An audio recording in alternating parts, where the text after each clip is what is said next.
Good morning and welcome to all the viewers. Today I am going to present a poem, Television, written by Roald Dahl.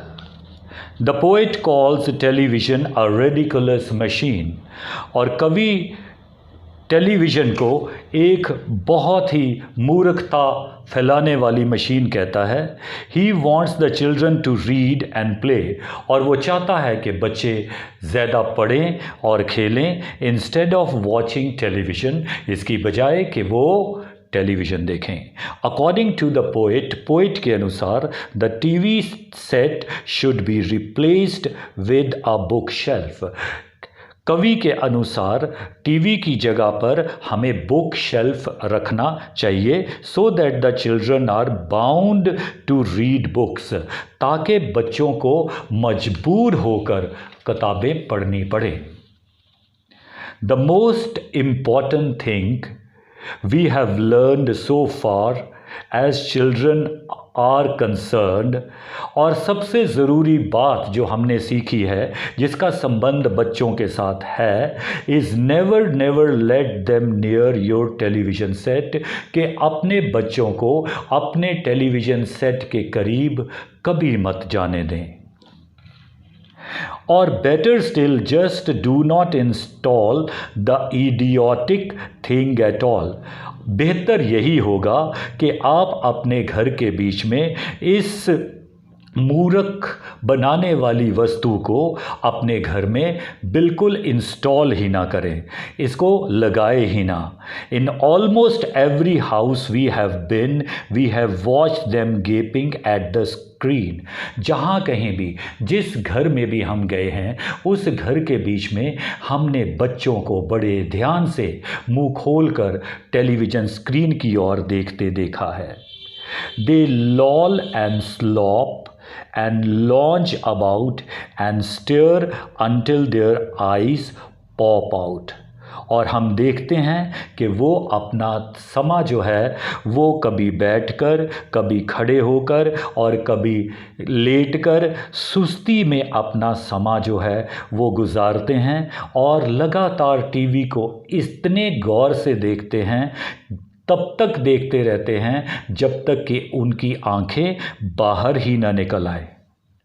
Last week someone's place we saw a dozen's ball on the floor. और पिछले हफ्ते हम किसी के घर में गए और हमने देखा कि वहाँ पर 1 दर्जन आँखें जो थीं वो फर्श पर बिखरी हुई थीं. They sit and stare and sit until they are hypnotized by it. और वो बैठते हैं, बड़े गौर से देखते हैं, बड़े गौर से देखते हैं और फिर बैठ जाते हैं. और ये सिलसिला तब तक चलता रहता है जब तक कि वो इस टेलीविज़न के जादूमय प्रभाव के नीचे पूरी तरह से आ ना जाएं. Until they are absolutely drunk with all that shocking, ghastly junk. और ये सिलसिला तब तक चला रहता है जब तक कि उनको पूरी तरह से नशा नहीं चढ़ जाता इन डरावनी, भयानक और बिल्कुल बेकार चीज़ों से. Oh yes, we know it keeps them still. They do not climb out the window sill. हाँ, हम जानते हैं कि ये टेलीविज़न उन्हें बड़ा शांत रखता है और इसीलिए वो खिड़की के बाहर एक जो स्लैब लगी होती है उसके ऊपर भी जाके कूदते नहीं हैं. They never fight or kick or punch. They leave you free to cook the lunch. और वो लड़ते नहीं हैं, एक दूसरे को टांगे नहीं मारते, एक दूसरे को मुक्के नहीं मारते, और तुम्हारे पास काफ़ी समा मिल जाता है कि तुम रात का खाना तैयार कर सको. And wash the utensils in the sink and bid you ever stop to think. और इस तरीके से वो आपको समा मिल जाता है कि आप सिंक के बीच में बर्तनों को धो सकें, और आपको मौका मिल जाता है कि आप थोड़ी देर रुक के आराम से सोच विचार भी कर सकें. To wonder just exactly what. लेकिन सोच के दौरान आपने ये सोचा होगा, इस चीज़ के ऊपर गौर किया होगा, just exactly what this does to your beloved tot, कि ये टीवी जो है ये तुम्हारे प्रिय बच्चे के ऊपर क्या असर डालता है। It rots the senses in the head, ये उसके दिमाग की सारी दृष्टि को ख़त्म कर देता है। इट किल्स इमेजिनेशन डेड, और ये उनके इमेजिनेशन को पूरी तरह ख़त्म कर देता है। It clogs and clutters up the mind, और ये व्यक्ति के दिमाग को बिल्कुल बंद कर देता है और उसके दिमाग के बीच में बहुत सारी बुरी बातें भर देता है।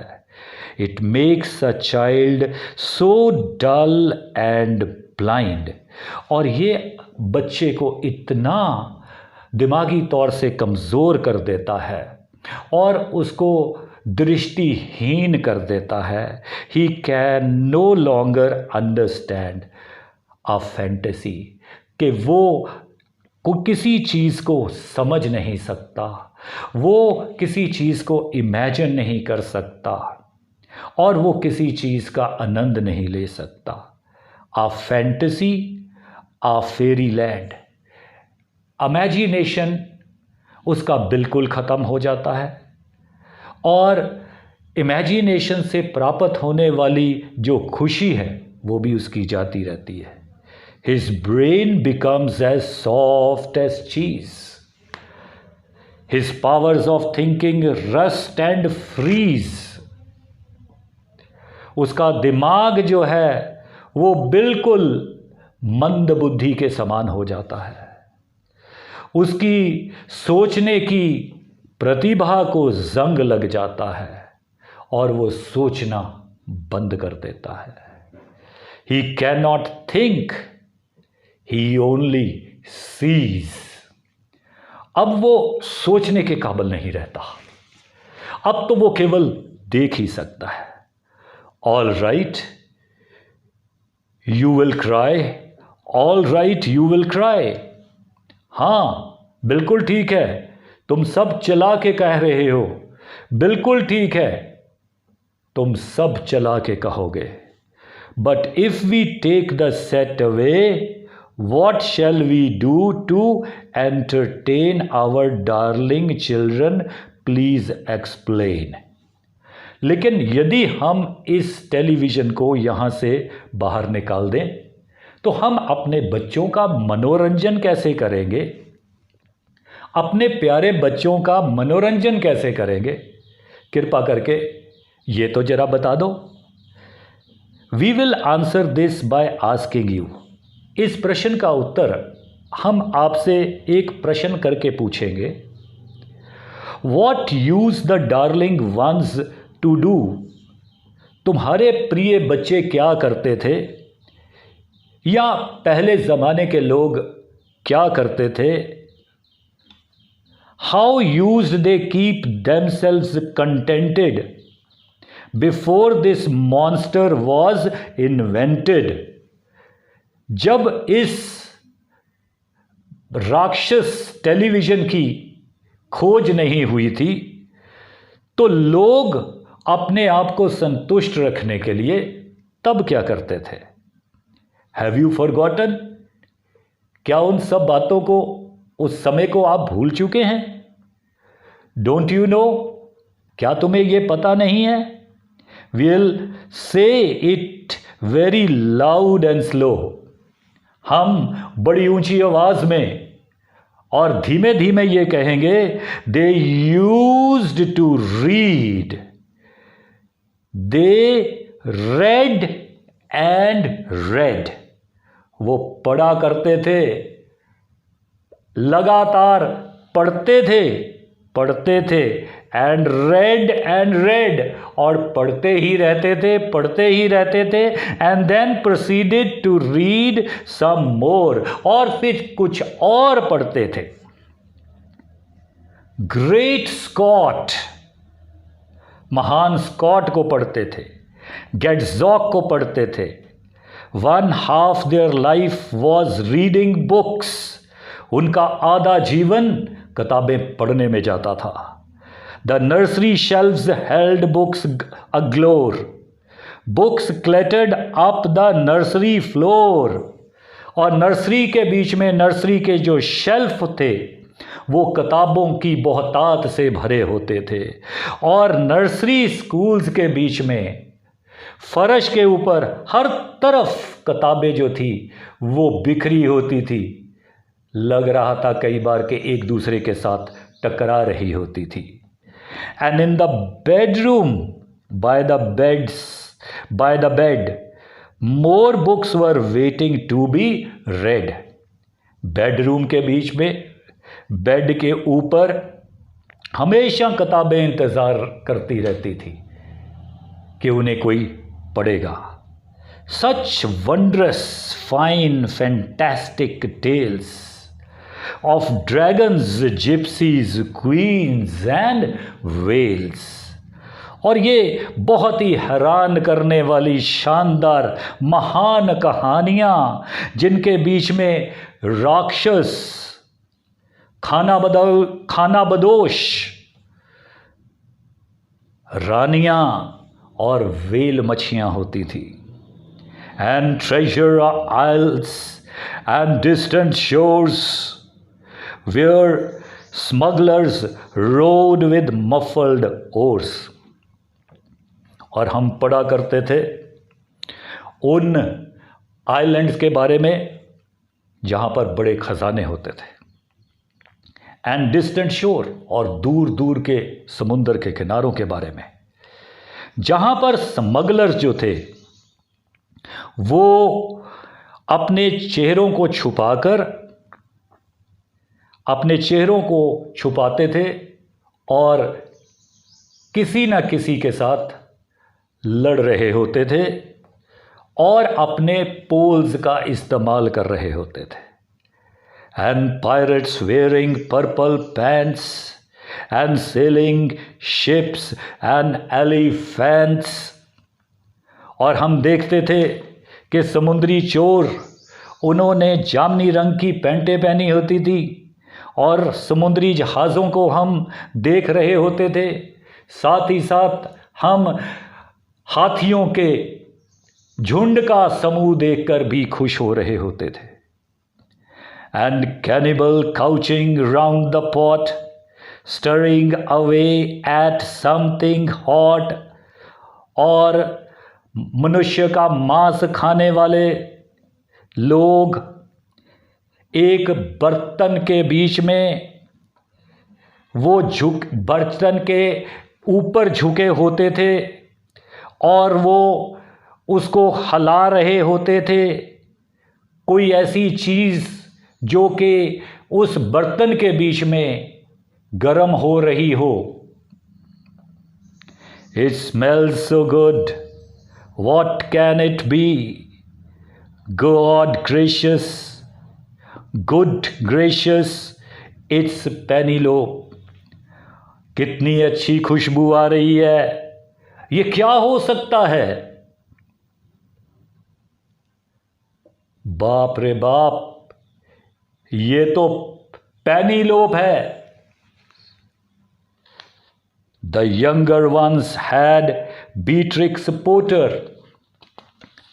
जो छोटे होते थे उम्र में, उनके लिए बीट्रिक्स पोटर होता था। With Mr Toad the dirty rotter, और मिस्टर टोड और डर्टी रोटर जो कि एक सुअर के समान था। The Squirrel Nutkin, Pigling Bland and Mrs Tiggy Winkle and,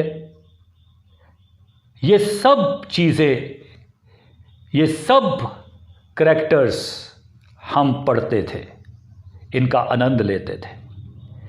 just how the camel got his hump and how the monkey lost his rump. और ये किताबें भी हमने पढ़ी जिसका शीर्षक था how the camel got his hump and how the monkey lost his rump, and Mr Toad and bless my soul and there is Mr Rat and Mr Mole. ये जितने भी किरदार हैं अलग अलग किताबों के बीच में हम इनके बारे में पढ़ते थे। ओ books, what books they used to know, those children living long ago, वो बच्चे जो बहुत समय पहले रहते थे, वो किन किन किताबों को जानते थे, इसका अंदाज़ा बहुत ही आनंद देता है। Go, throw your TV set away, and in its place you can install a lovely bookshelf on the wall. जाओ, जाकर इस टीवी को बाहर फेंक दो, इसकी जगह पर एक खूबसूरत किताबों का रैक अपनी दीवार के ऊपर इंस्टॉल करो, लगा दो। Then fill the shelves with lots of books, ignoring all the dirty looks. और इन शेल्व्स को सारी किताबों से भर दो और टीवी की ये बुरे दृश्य जो हैं इनकी ओर ध्यान मत दो। The screams and yells, the bites and kicks, and children hitting you with sticks. ज़रा भी तवज्जो मत देना, ज़रा भी ध्यान मत देना। जब बच्चे चलाते हैं, दांत काटते हैं, एक दूसरे को टांगे मारते हैं, गुस्सा प्रकट करते हैं, यहाँ तक कि यदि बच्चे आपको सोटी से भी मारने की कोशिश करते हैं, fear not, because we promise you that in about a week or two, डरना मत, हम आपके साथ वादा करते हैं 1 हफ्ते में या 2 हफ्ते में, of having nothing else to do, जब उनके पास कुछ करने को नहीं होगा, they will now begin to feel the need of having something to read. उनके मन में एक भावना, एक भूख पैदा होगी कुछ और पढ़ने के लिए, प्राप्त करने के लिए। And once they start, oh boy, you watch the slowly growing joy. और जब ये एक बार पढ़ना शुरू कर देंगे, ये लड़के जब पढ़ना शुरू कर देंगे तो तुम इन्हें देखोगे कि ये कितनी खुशी प्राप्त कर रहे हैं, कितना उनको आनंद आ रहा है किताबों को पढ़कर। That fills their heart, जो कि उनके दिल को पूरी तरह से भर देगी। इतनी खुशी उनके मन में आएगी कि उनका दिल पूरी तरह से किताबों को पढ़ने से भर जाएगा। They will grow so keen, they will wonder what they would ever seen. They'll grow so keen, पढ़ने के बाद वो बहुत होशियार हो जाएंगे। They will wonder what they would ever seen in that ridiculous machine. और फिर वो बड़े हैरान होंगे कि उस मूर्ख बनाने वाली वस्तु के बीच में, जिसे टेलीविज़न कहते हैं, उन्होंने क्या देखा था, क्योंकि किताबों में जो पढ़ा था वो उससे बहुमूल्य था। That nauseating, foul, unclean, repulsive television screen, उस बहुत ही बुरी, बहुत ही नाखुश करने वाली और व्यक्ति को बीमार करने वाली टेलीविजन की स्क्रीन पे उन्होंने क्या देखा था वो उन्हें बुरा लगने लग पड़ेगा। And later each and every kid will love you more for what you did. और उसके बाद हर एक बच्चा आपको बहुत प्यार करेगा उसके लिए जो कुछ तुमने किया है। आज की पोएम का टेक अवे टिप यही रहा, यदि मेरे पास टीवी नहीं था तो शायद किताबों के आनंद ने मुझे इस सफलता तक पहुंचाने में अपना योगदान दिया। किताबों के साथ ने जीवन के बीच में ज्ञान से सफलता का रास्ता इस तरह से खोला जिसकी मिसाल आप सब आने वाले समय में ज़रूर बनोगे। लेकिन टीवी को देखना बंद करना पड़ेगा। Thank you very much.